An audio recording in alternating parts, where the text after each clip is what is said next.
Hello everyone, c'est moi et Duchesse, parce que indéniablement elle sera là dans toutes mes vidéos.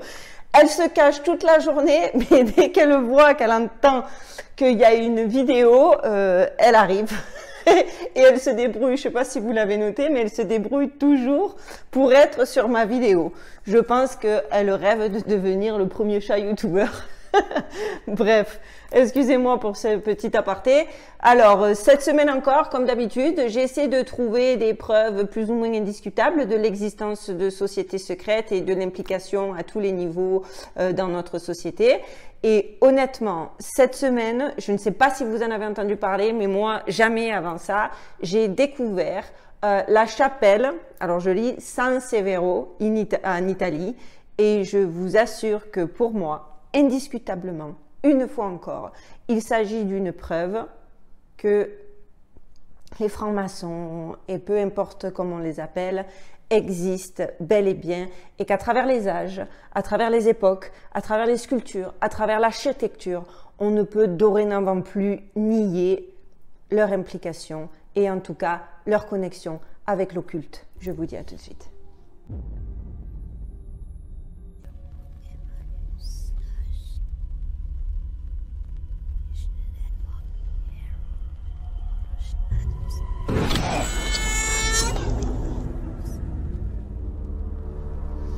Alors, comme je vous ai dit, la chapelle San Severo en Italie, je n'en avais jamais entendu parler. Les légendes locales relatives à la chapelle San Severo de Naples racontent que les œuvres d'art qu'elle renferme ont été produites par sorcellerie et magie noire. Les sculptures semblent des créations manuelles impossibles et le bruit court que des meurtres rituels seraient à l'origine de deux vrais corps humains exposés de manière macabre dans une vitrine. Un symbolisme maçonnique important ajoute à l'aura occulte qui plane sur la chapelle. Je vais essayer de vous agrémenter à chaque fois mes dires par des photos. J'espère que ce sera assez bien fait de manière à ce que vraiment vous pouvez le constater autant que ce que je l'ai constaté parce que c'est bluffant. Alors en plus au premier abord, la Cappella San Severo est une chapelle italienne typique du XVIIe siècle, également décorée de peintures et de sculptures de nature, of course, religieuse. Un regard plus approfondi sur les divers éléments de la chapelle révèle pourtant un endroit bizarre. Je vais y aller, je vous jure que je vais y aller parce que déjà en vidéo, et j'espère que ça va vous donner le même feeling que moi, déjà en vidéo, je trouve que c'est assez malaisant.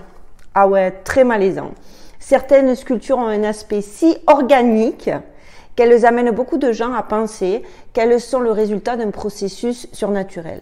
De plus, le symbolisme énigmatique de la chapelle tend largement vers un message ésotérique sous forme d'allégorie. Vous allez voir. Dans la chapelle sont exposés deux vrais cadavres humains qui exhibent en détail leur réseau sanguin. Sinistrement surnommés Adam et Ève et encore plus sinistrement appelés machines anatomiques, ces représentations étranges ont fait l'objet de toutes sortes de rumeurs touchant à l'occulte. Pour pleinement comprendre ce qui se passe dans cette chapelle, nous devons bien sûr apprendre tout d'abord à connaître son créateur. Raimondo di Sangro, ou di Sangro, j'aime trop l'italien, mais je suis sûre que mon accent est pourri. Prince de San Severo. Bien que l'on l'ait maintes fois considéré comme un inventeur et un philosophe brillant, certains pensent qu'il était juste un magicien noir cruel qui faisait assassiner des gens pour mener d'inquiétantes expériences. Bon, ce ne sera pas la première fois, hein, bref. Dès l'âge de 10 ans, Di Sandro part étudier au collège jésuite de Rome. En 1730, âgé de 20 ans, il revient à Naples en se donnant le titre de prince de San Severo. Malgré la formation religieuse reçue des jésuites, le jeune homme se joignit rapidement à la fraternité secrète des Rosicruciens, où il fut initié à d'anciens rituels d'alchimie, l'art que l'on nommait sacré ou art royal, transmis aux disciples au fil des siècles depuis les prêtres de l'Égypte. Les Rosicruciens, c'est le culte de la rose croix. Je vous en ai déjà parlé dans une vidéo, je vous mettrai le lien en description si ça vous intéresse. Alors c'est à ce moment-là que le prince changea radicalement de vie et qu'il se consacra corps et âme à l'alchimie. Des fioles et fours s'entassaient et autres alambics s'entassaient dans la cave du palais, et il n'était pas rare la nuit de voir d'étranges vapeurs colorées et de sentir des odeurs écœurantes s'échapper des caves du palais. Ce fut d'ailleurs à cette époque que les Napolitains se mirent à le traiter de sorcier. Dissangro, et là je vous le mets dans le mille, introduisit la franc-maçonnerie dans sa cité suite à sa nomination comme grand maître de la loge maçonnique à Naples. Ce fait combiné à son savoir-faire dans de curieuses inventions telles que la flamme éternelle, c'est la seule chose qui a un peu sonné familier quand je me suis renseignée sur la vie de Dissandro, c'est cette flamme éternelle créée à partir d'un composé chimique, de sa fabrication et d'os de crâne humain qui ne fit qu'accroître la légende entourant Dissandro. Et en fait, cette flamme apparemment ne s'éteindrait jamais. Donc le prince Raimondo Dissandro avait la réputation, vous vous en doutez bien, d'être un homme excentrique, énigmatique et mystique. À Naples, il commandait la loge maçonnique, dont les symboles parsèment d'ailleurs la chapelle, et il étudiait de nombreux domaines scientifiques, ainsi donc l'alchimie et autres disciplines mystiques. L'une des nombreuses marottes, alors ça c'était la petite anecdote, ça va rallonger la vidéo, mais j'ai trouvé que ça a aidé à planter le décor et à voir un petit peu vraiment à capter le côté malsain de toutes ces cultes et voilà. Et donc, le bel canto. Comme c'est beau, n'est-ce pas? J'adore moi aussi le bel canto. Ma mère était une grande aficionados du bel canto. Qui n'apprécie pas les belles voix? Mais pour Dissangro, le bel canto, voyez, c'était d'acheter de jeunes garçons à des parents sans le sou, les faire castrer et les obliger à chanter. Bien qu'ayant goûté au plaisir de la vie en famille et père de plusieurs enfants, le prince appréciait de parcourir ces nombreux domaines à la recherche de jeunes garçons qui possédaient de belles voix. Il les trouvait forcément en général parmi les chanteurs d'église, puis les achetait à leurs parents, normal, à l'époque c'était monnaie courante, de pauvres généralement, vous vous doutez, de pauvres paysans illettrés, avec une famille nombreuse dans la plupart des cas, bref. Il les faisait castrer par son médecin personnel, Don Giuseppe Salerno, et les cloîtrait ensuite dans le conservatoire des pauvres de Jésus-Christ à Naples, où ces jeunes castrats démarraient leur carrière de soprano. Le castrat était pour lui une recherche de la perfection qui, selon les Rosicruciens, résultait d'une annulation du dualisme créé par la séparation, un retour à l'être androgyne primordial.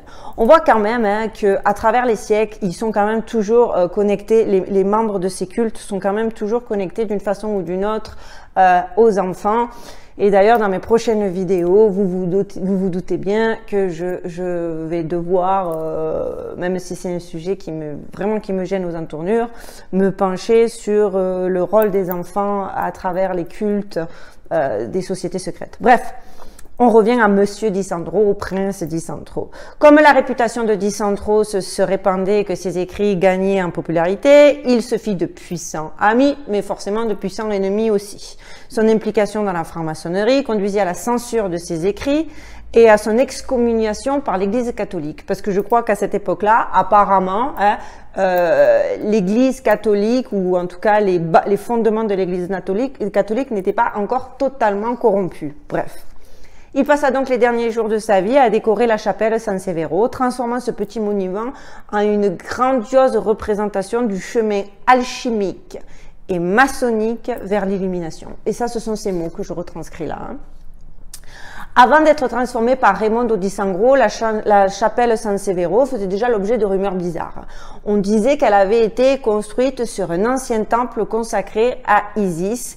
Et pour prouver ces faits, d'ailleurs, les gens du coin montrent une statue massive du dieu du Nil située non loin de la chapelle.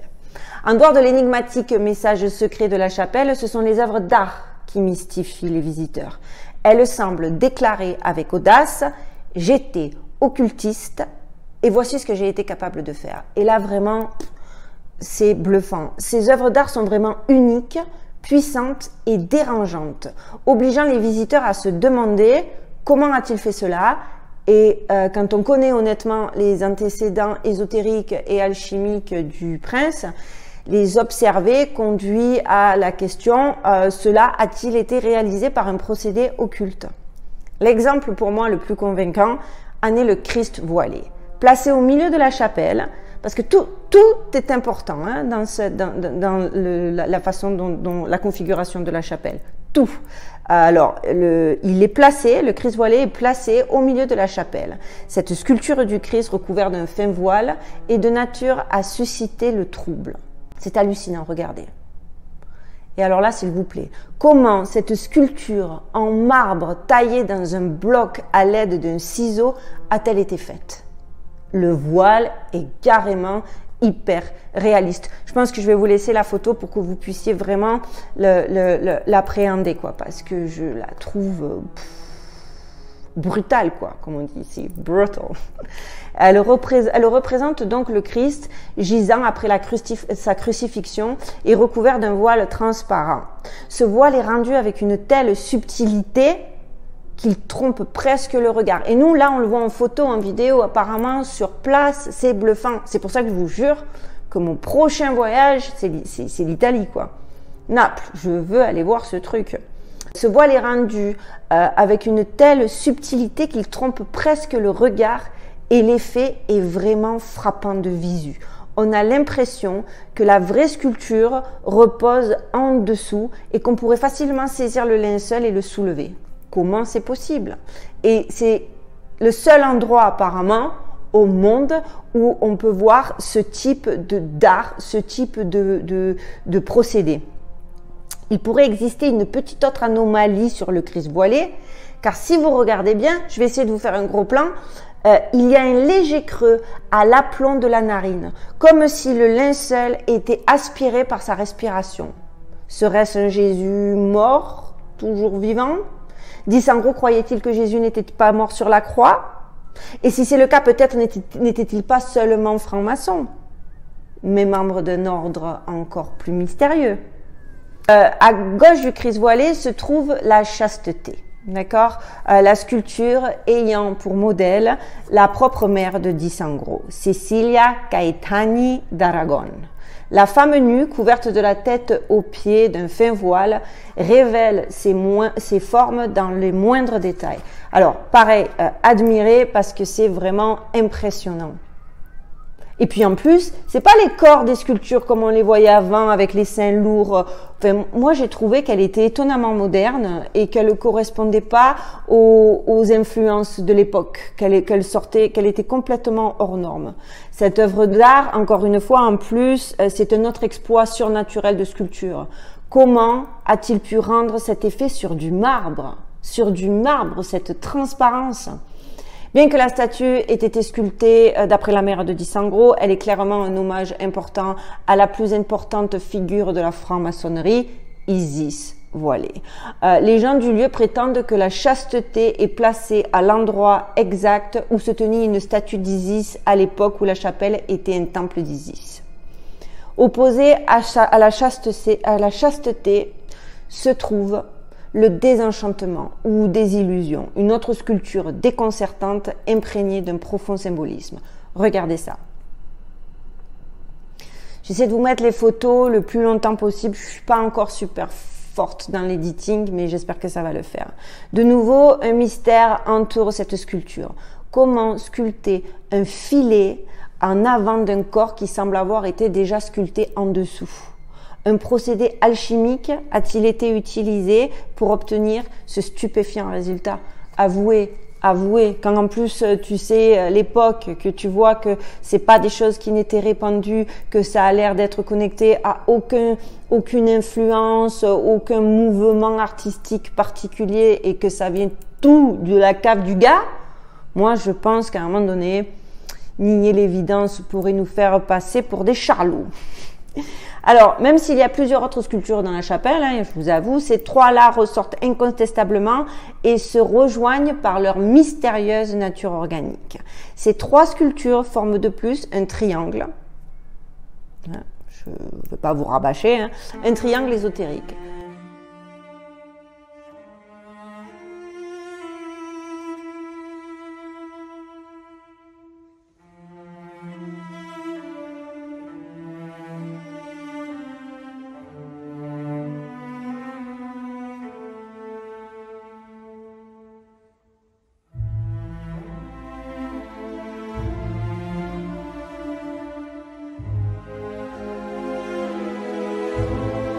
Avec la chasteté à gauche, représentant le principe féminin, le désenchantement à droite, représentant le principe masculin, et le Christ voilé au centre, représentant l'homme parfait. Les sculptures présentent le principe hermétique le plus fondamental, la dualité émergeant pour créer un être parfait. En plus, dans les cercles occultes, ce concept est toujours personnifié par Isis et Osiris, s'unissant pour créer le dieu Horus, l'être parfait. Le sol d'origine de la chapelle, parce que je vous dis dans tous les détails, hein, s'inspire aussi fortement du concept de dualité et de l'initiation ésotérique. Le sol original était noir et blanc. Pour ceux qui suivent un peu mes vidéos, vous savez que c'est un des symboles des Illuminati. Bon, c'est à l'instar, c'est plus des damiers, mais whatever, c'est pareil, hein, c'est pareil. À l'instar du sol en damier qu'on trouve dans les loges maçonniques, mais bon.